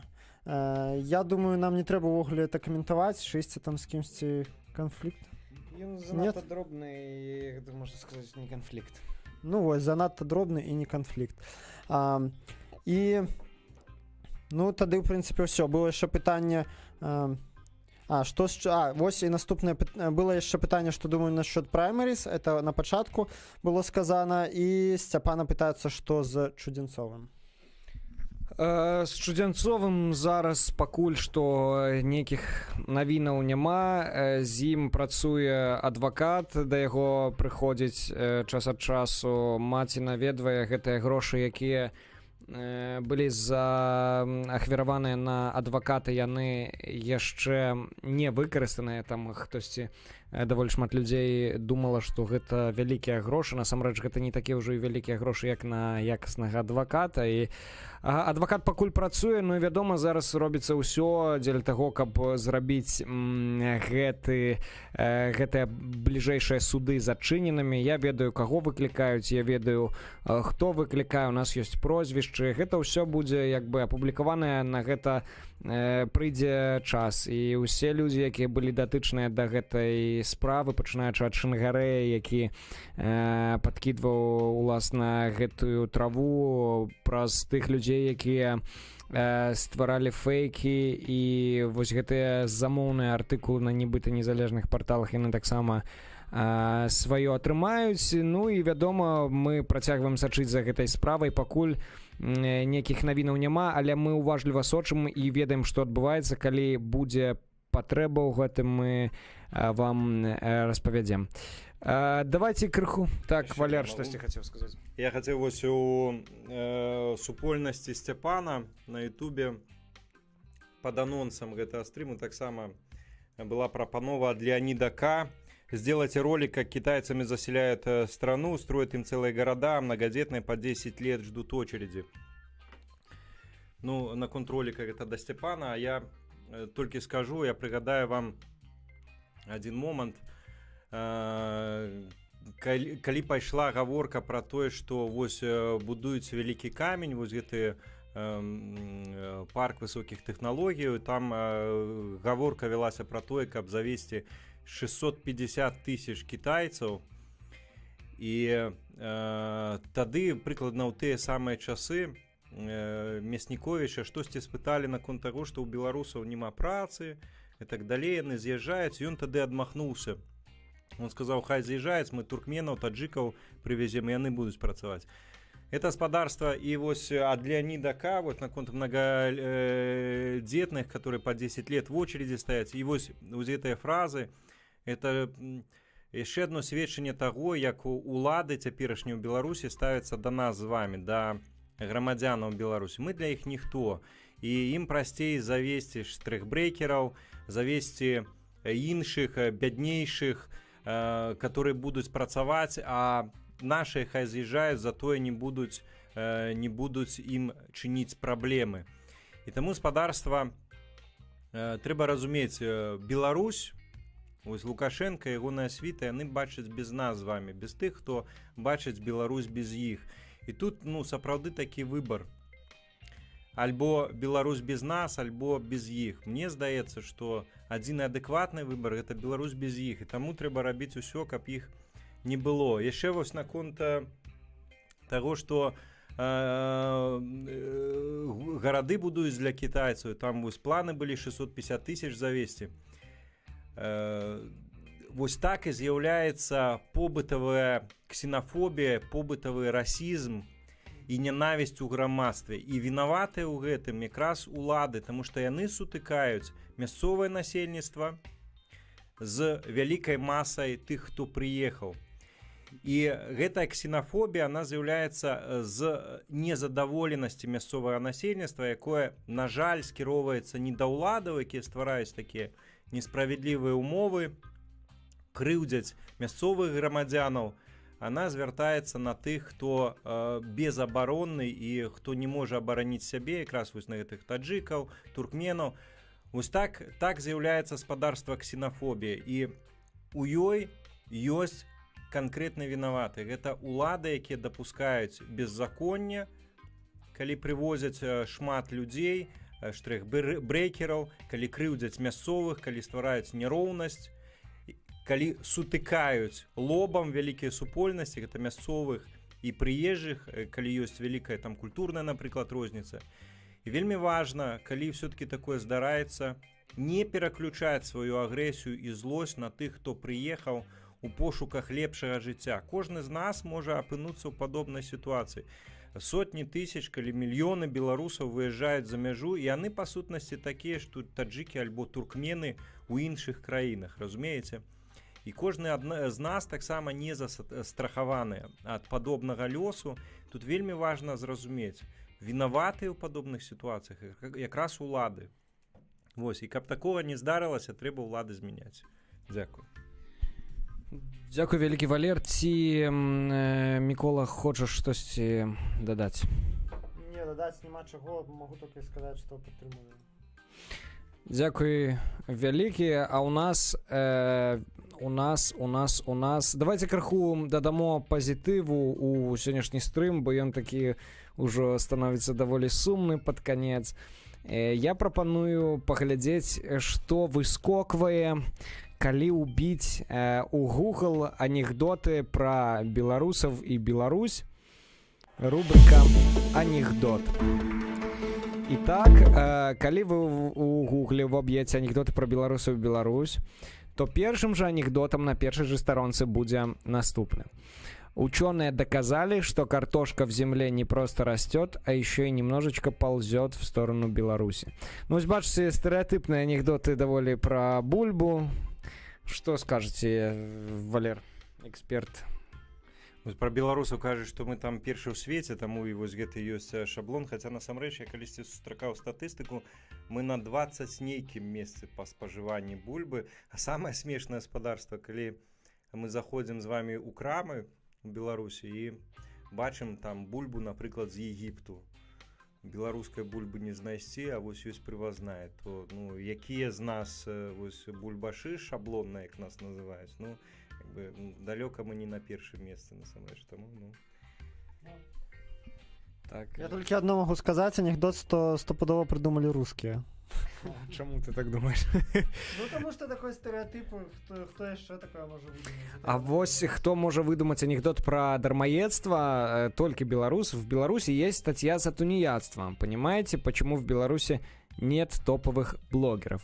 Ну, я вот тут поспрачаюсь, потому что есть у нас приятные Эльдары, есть Влад А4 Бумага, там миллионные прогляды, как бы топовый блогинг и, в принципе, и тунеядство. Ну, то бок анекдот сам по себе разваливается. А я не просёт, а в чым прикол? Ну, нібыта блогеры, ты люди, які дармаеды і нічога не робяць. Вось, я кажу, што робяць і вельмі шмат робяць. Як не робяць? У адрозненне ад нас. Господарство, а живем мы за что? Вы думаете, мы живем за блогинг? Я уключил себе монетизацию, чисто каб спраўдзіць. Я зарабіў за, колькі там, 2 месяцы, я зарабіў $1.82 американские центы. Ну вы что, мы працуем усе. Ну и апошні анекдот. Сидят два белоруса на лавочке, пьют пиво. Один другому говорит: слушай, а ведь у нас такая ситуация в стране, что поднеси спичку и все взорвется. Второй уныло отвечает: спичка в жопе не горит. Вось такие анекдоты. Ну, на жаль, з адценнем праўды, суму. Тут просят передать балконному блогеру привет, ему будет очень приятно. А кто такие балконные блогеры? Я не ведаю. Ну, у нас была ідэя на гаубцы зрабіць як бы стрым, але ён занадта малы, то бок не атрымаецца. Нават полоска донатаў не ўлезе, калі вось гэта паказваць. Ёсць па гэтых гаспадарства, па вашых каментарах наконт таго, што ці зараз если на выборах пераможа кандыдат ад апозіцыі, ці зробіць беларускую мову адзінай дзяржаўнай, ну прынамсі так абяцаюць, наколькі я ведаю, вось у удзельнікі праймерыс яны падпісвалі, здаецца, я магу памыляцца, але прынамсі яны дэкларуюць усе яны, што будзе беларускамоўная дзяржаўная. Пра гэты момант я хацеў сказаць, вельмі любіць Лукашенко спекуляваць на тым, што былі нацыяналісты ва ўладзе і тут усе расейцы сидзелі на чемоданах. Ну это бздура, это абсолютно неправда. У Беларусі пасля Савецкага Саюзу быў самы талерантны, самы мяккі з магчымых з усіх постсавецкіх краінаў закон аб мовах. Паўсюль практычна быў прадугледжаны пераход у нацыянальную адзіную мову цягам 5 гадоў, Беларусі цягам 10 гадоў. І таму пытанне мовы, ну, оно у нас ніколі так не стаяла, як спекулявалі. Напэўна, беларуская мова будзе адзінай дзяржаўнай. гэта безумоўна, але ну гэта напэўна не сёння, не заўтра будзе. А нават калі гэта будзе і заўтра, то это не азначае, што ўсе расейскамоўныя сядуць на чемаданы альбо ўсё адразу будзе расейскамоўнае.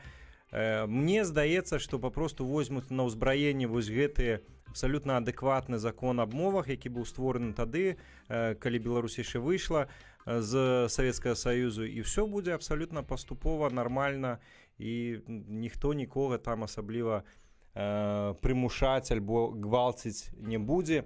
Яшчэ пытанне, ці варта атрымліваць, дзякуй вялікі за данат, Ніколі на гвоздзі для крыша. ці варта атрымліваць чарговыя 15 сутак ці штрафы за ўдзел у мітынгах, ці змяняюць яны штосьці? Слухайце, ну это вельмі складанае пытанне. Ну, ты вось з нас быў вот самы меншы адмежак вось на такой акцыі, таму, напэўна, табе больш па сутнасці можна сказаць. Я ад сябе толькі магу сказаць, што слухайце, калі вы ідзёце на акцыю, то вы павінны зразумець адно. Гэта ваш уласны выбар.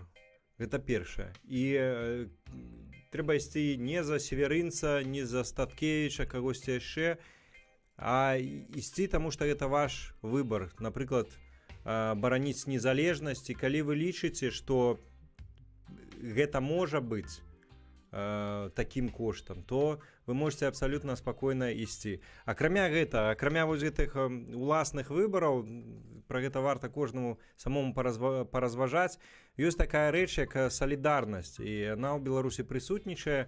Ёсць шэраг праваабарончых арганізацыяў, таксама абвяшчаюцца зборы сродкаў на выплату штрафаў у інтэрнэце, і многім людзям дапамагаюць насамрэч выплаціць штрафы, і тут не ўсё так страшна.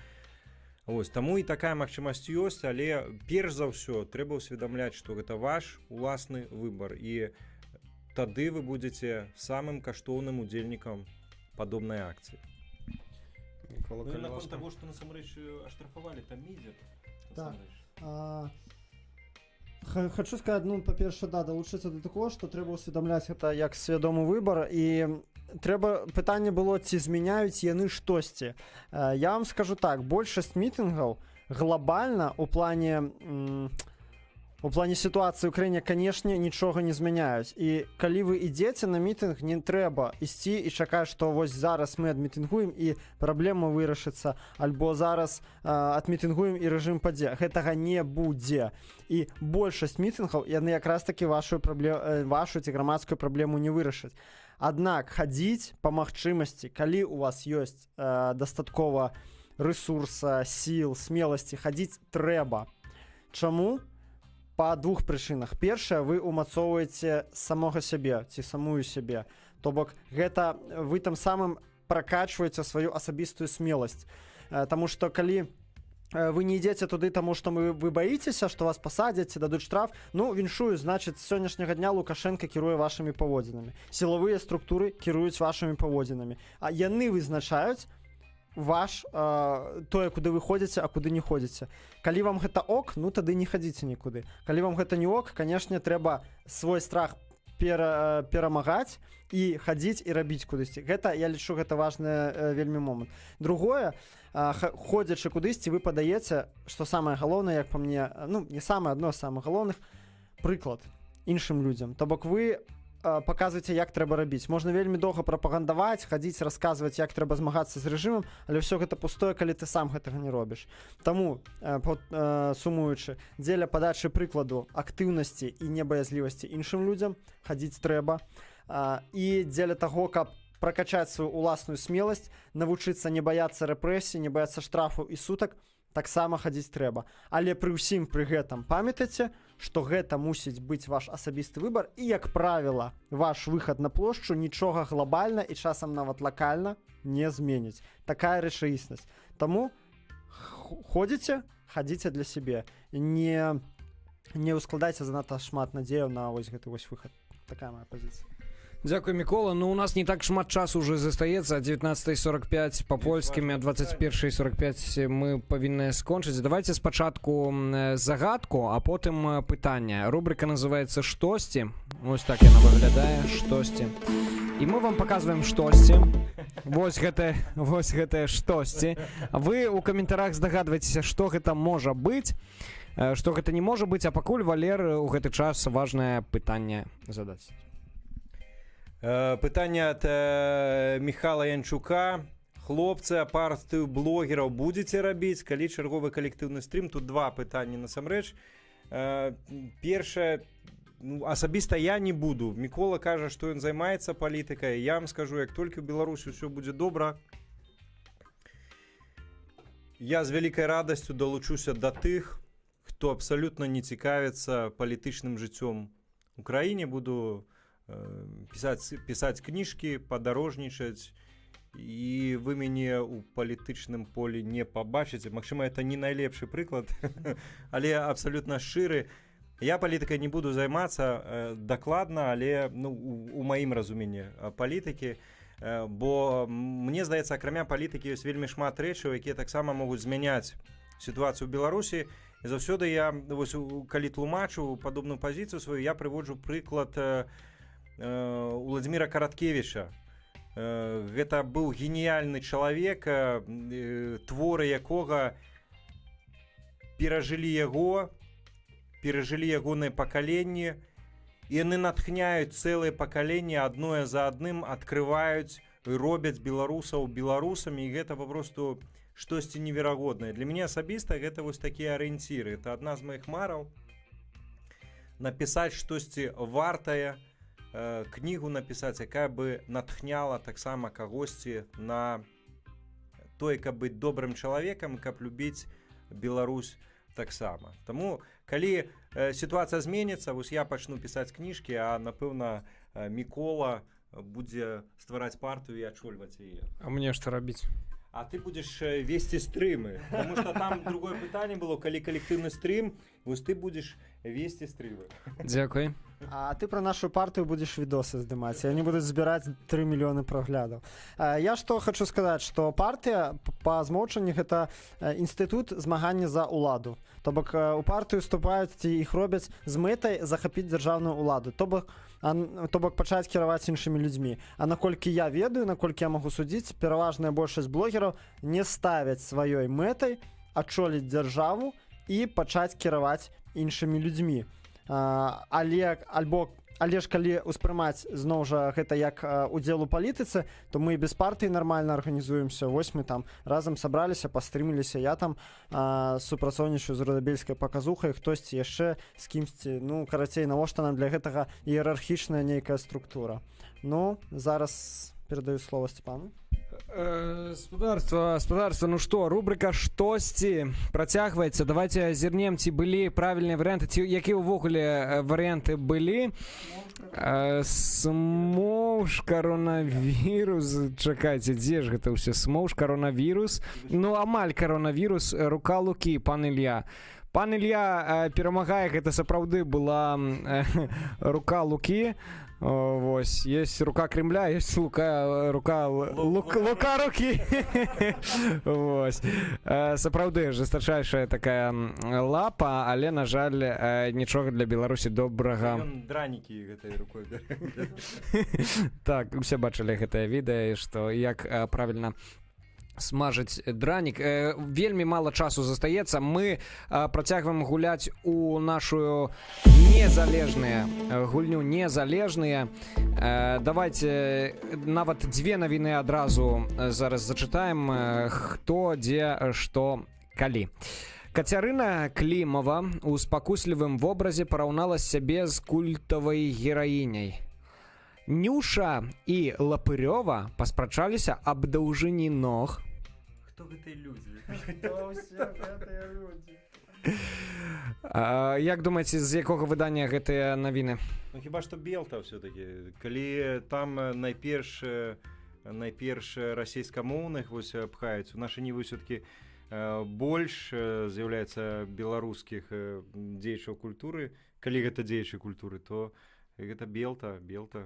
А чаму вось гэта цікава, ну як бы паспрачаліся аб даўжыні ног, чаму нейкія спрэчкі вось больш цікавыя там? Я думаю, хто чым зарабляе, магчыма, я не ведаю. Я не ведаю, хто гэтыя людзі. Прыкол у тым, што Белта это зарабляе з падаткаў грамадзянаў беларускіх. Белта не зарабляе. Белта гэта п'яўка на нашых з вами грашах. Белта мае асобную графу ў беларускім бюджэце. Яна існуе за нашыя з вами падаткі. Яны могуць нічога не рабіць, яны будуць атрымліваць нашыя з вами грошы. Гэта сапраўдныя дармаеды.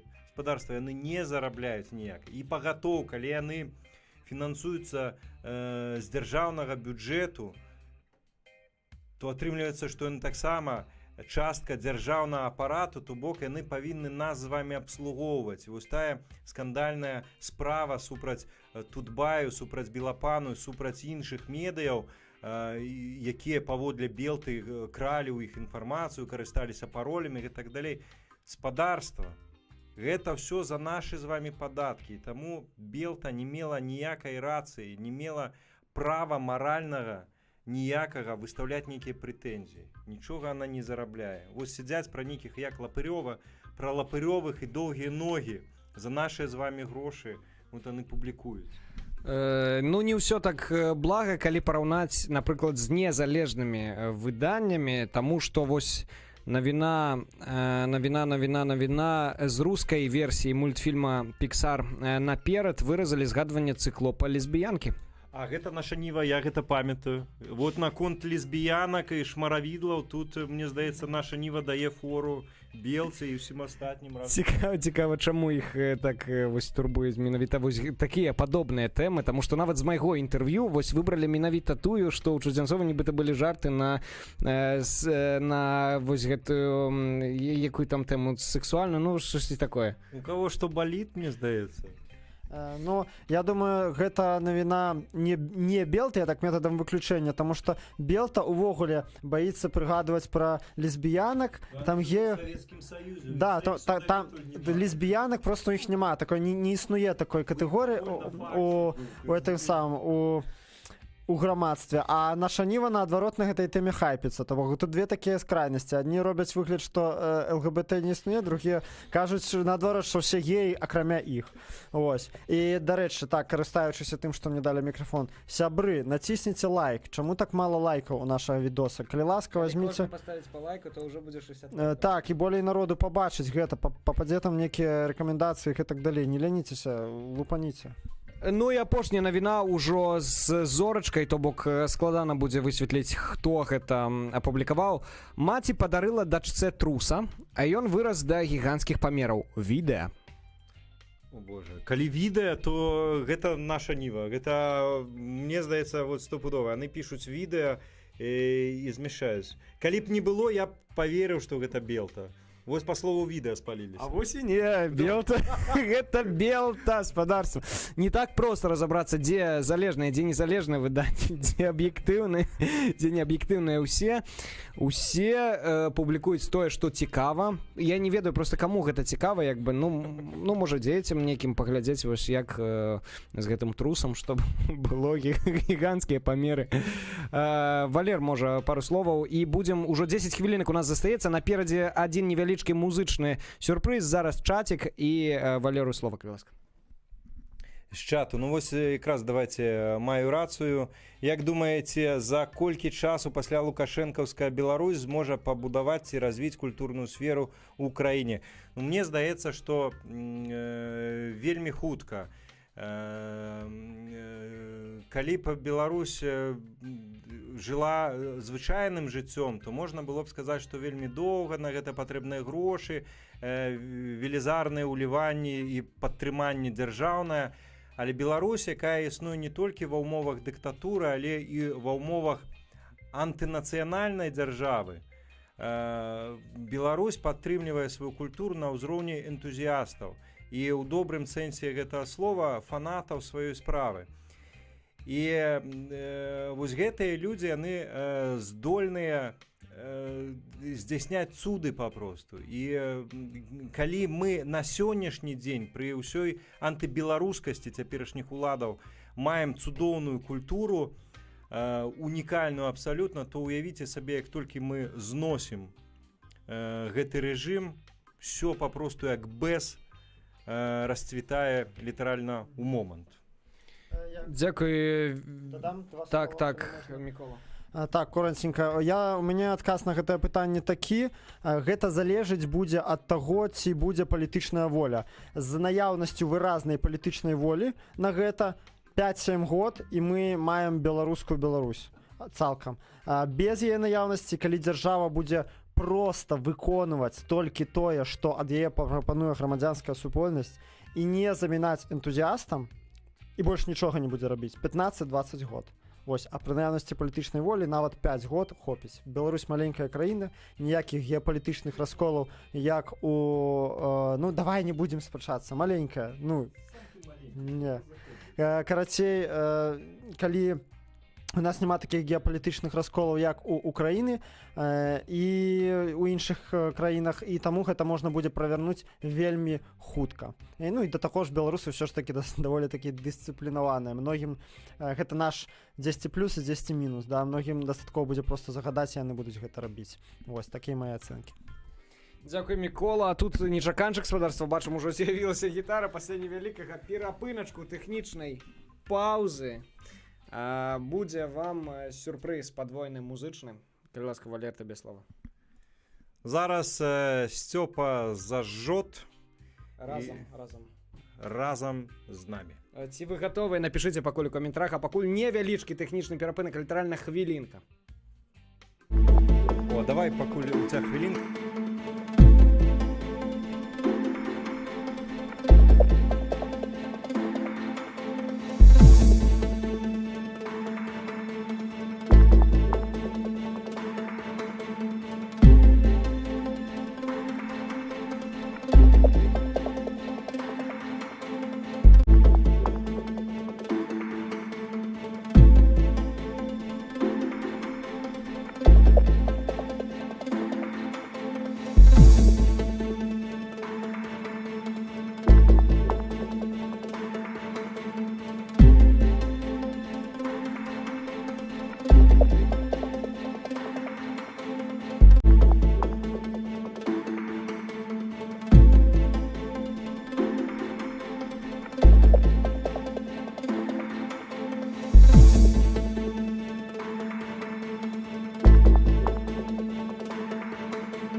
Ці чуваць, скажыце, раз, два, три, плюсики пайшлі.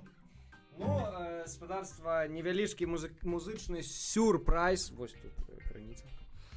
Ад нас разам, гэта перадусім да жанчын. Ну, як бы заўтра міжнародны жаночы дзень. Я паглядзеў у Фейсбуку, не ўсе яго адзначаюць, таму выбачаемся перад тымі, хто яго не адзначае. Каб нікога не пакрыўдзіць. Песня называецца, шмат хто, я думаю, з вас яе ведае. Песня «Мама дарагая» гурта Крамбамбуля пра цяжкія адносіны і праблему выбару. Вы гатовыя? Тады пачынаем. Мне абрыдла весяліцца, мне абрыдла піць, курыць, і таму рашыў жаніцца, бо хачу сям'ю стварыць. Мама дарагая, справа маладая, ды ніхто не можа ведаць, што яго чакае. Мама дарагая, справа маладая, ды ніхто не можа ведаць, што яго чакае. Вось дзяўчына стала чына правіць мые, як машына, і гатуе смачны торт, праўда, з твару чысты чорт. Мама дарагая, справа маладая, толькі мне не даспадобы дзяўчына такая.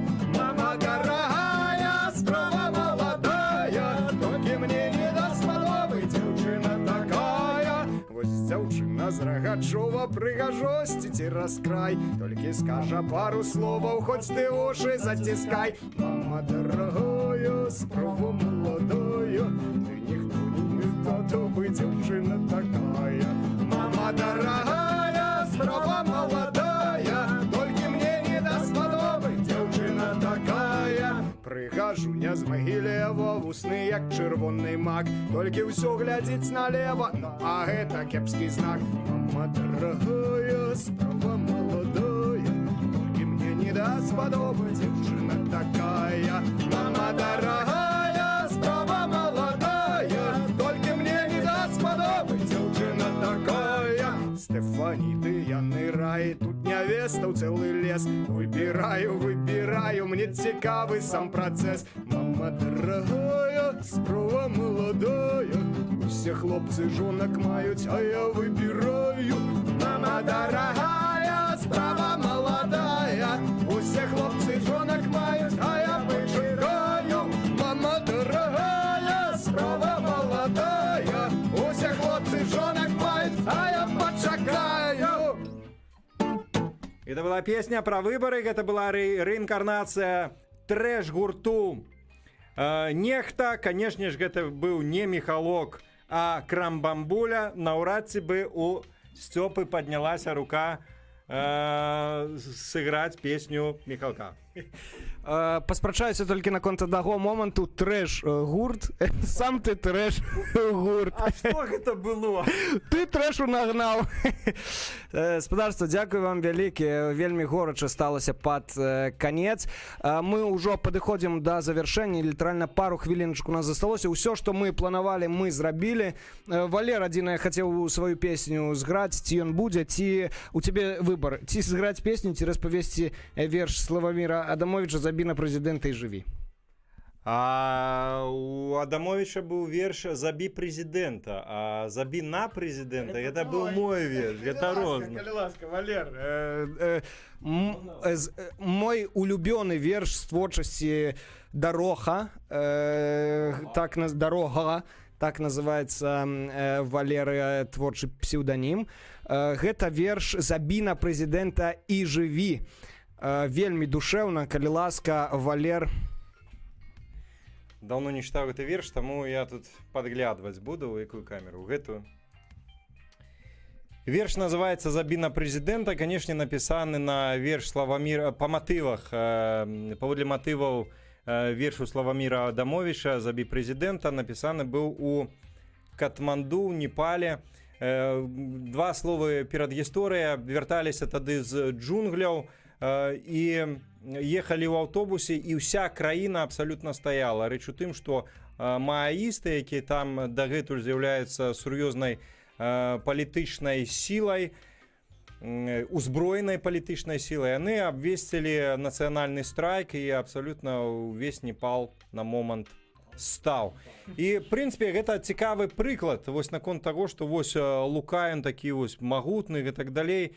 Это всяго толькі адзін чалавек. Дастаткова всім нам яго не паслухацца і хто кім ён будзе. Дык вось, забі на прэзідэнта.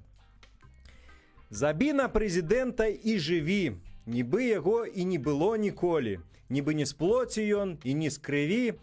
А так, трызнення кадэбільных троляў. Забі на прэзідэнта малатком і кулаком і галавой і нават сэрцам. Хай будзе ён адно жахлівым сном, якому у жыцці тваім не месца. Забі на прэзідэнта ўжо цяпер, на падлу, не марнуй ані хвіліны. Хай здохне ў забыцці пляшывы звер, вусаты чорт, фашысцкая скаціна. Забі на прэзідэнта назаўжды, не саступай, а ніякой нагодзе. Хай знікнуць все ягоныя сляды. Забіў? Ну што ж, вітаю на свабодзе. Выдатны верш. Выдатны верш. Дзякуй вялікі, Валер. Вельмі падабаецца мне гэты верш. Ну што, давайте з кожнага па завяршальным слове. Калі штосьці важнае з чату, то працытуйма. І будзем закругляцца, завяршацца. Ўжо наш стрым ідзе гадзіну 43 хвіліны. Вось так незаўважна прайшоў час. Калі ласка, ад Радзікса пачнем. Так, ну чаціку усе у захапленні ад нашага ад нашых спеваў. Хтосьці пакрыўдзіўся на дзяўчыну з Рагачова. Мусіць, дзяўчына з Рагачова. Ну ладно. Што хацеў сказаць? Сябры, хутка выбары. Зараз пачнецца накручвацца гэта ўся тэматыка традыцыйная. Хтосьці будзе зваць бездумна на плошчу чарговы раз, хтосьці будзе клікаць прагаласаваць за яго. 20 год уже ходзім по гэтым сцежкам. Давайте задумаемся ўрэшце, як нам атрымаць досвед з памылак мінуўшчыны і выйдзем урэшце з гэтай парадыгмы бясконцых, безглуздых, неасэнсаваных хаджэнняў на спробы прабіць ілбом гэтую сцяну. Гэта да таго, што трэба не да таго, што не трэба кудысьці выходзіць, а да таго, што трэба думаць перад тым, як кагосьці да чагосьці заклікаць, да чагосьці маштабнага і казаць, што гэта наш апошні шанец. Я хочу сказаць, што давайте ўжо пачнем працаваць урэшце ў доўгую, зразумець, што Лукашенко можа сысці праз паўгады, а можа і праз 10 год. А што будзе пасля Лукашэнкі, што будзе нехта найлепшы, гэта яшчэ далёка не факт. І давайте зразумеем, што нам трэба пераглядзець тое, як мы гэты асноўны дыскурс, які мы чуем увесь час ад апазіцыі, пачаць думаць самастойна, не верыць маніпулятарам, гуртавацца, яшчэ раз гуртавацца, самаадукоўвацца, як правільна сказаў Дарога. І верце, у нас усё атрымаецца. Нічога не бойцеся, працуйце, знаёмцеся са сваімі з людзьмі, якія з вашымі аднадумцамі, гуртуйцеся, болей думайце, рабіце штосьці разам. Не пераймайцеся, у нас усё абавязкова атрымаецца, верце ў сябе і вастрыце косы. Дзякуй вялікі, Мікола. Мікола Дзядок, Радзікс, канал. Подписывайтеся на яго. Я не умею казаць так доўга і прыгожа, у мяне пачынаюцца і іншыя вось гэтыя рэчы. Таму я скажу коротка, гаспадарства, дзякуй вам вялікі за тое, што вы ўсе разам, мы ўсе разам, вы нас глядзіце, вы нас падтрымліваеце донатамі, лайкамі, подпіскамі. Мы дзеля вас будзем працягваць працаваць, і бо мы бачым, што гэта важна, што гэта карысна для Беларусі у інфармацыйнай прасторы, дзе па сутнасці пераважае хлусня, і прычым гэта не толькі калі казаць пра дзяржаўныя меды. Мы будзем працягваць рабіць сваю справу. Подписывайтеся на наши каналы. Давайте далей збірацца разам, гуртавацца вакол нейкіх ідэяў. І тут Ванёк нам закінуў 300 рублёў. Дзякуй вялікі. Ну і на гэтым ад мяне ўсё. Валер вельмі прыгожа скончыць сённяшні стрым. Блин, каб скончыць прыгожа, дастаткова прачытаць аднаго каментара про тое, што я, здаецца, закахалася ў Сцяпана. Вельмі прыгожае завяршэнне, але хацелася б яшчэ дадаць пару словаў. Гаспадарства, дзякуй вялікі за тое, што вы былі разам з намі. Насамрэч, гэта асноўная матывацыя нашага блогерства, гэта зваротная сувязь, гэта ваша неабыякавасць. Гэта вельмі важна, гэта натхняе як нішто іншае, бо гэта рэалізацыя нашых мэтаў, мараў, гэта набліжэнне Беларусі, пра якую мы марым, якраз вось ад мараў да рэчаіснасці. Дзякуй вялікі вам за гэта. Заставайцеся з намі, падпісвайцеся на нас, таксама не толькі на нас, на іншых беларускіх блогераў. Іх вельмі шмат, як бы гэта дзіўна не было. Іх папросту малая колькасць падпісчыкаў у іх. Нездарма у Сцёпы у анонсе гэтага стрыму хтосьці там язвіў наконт там самага папулярнага беларускамоўнага блогера. Гаспадарства, так, самы папулярны беларускамоўны блогер. І іншая справа, што такая наша рэчаіснасць, што каб стаць самым папулярным, не так шмат і трэба, і толькі з вашай дапамогай можна неяк развівацца. Калі былі вяртацца да каментароў пра тое, што прыедзьце ў Беларусь і зрабіце тут. Давайте адвучвацца ад гэтай абсалютна саўковай звычкі спадзявацца на нейкае добрае дзядзю, які прыйдзе і ўсё зробіць за нас. Давайте рабіць самі тое, што нам трэба. І я думаю, што шмат у чым мы з вами адзінадумцы, і калі кожны пачне штосьці рабіць, то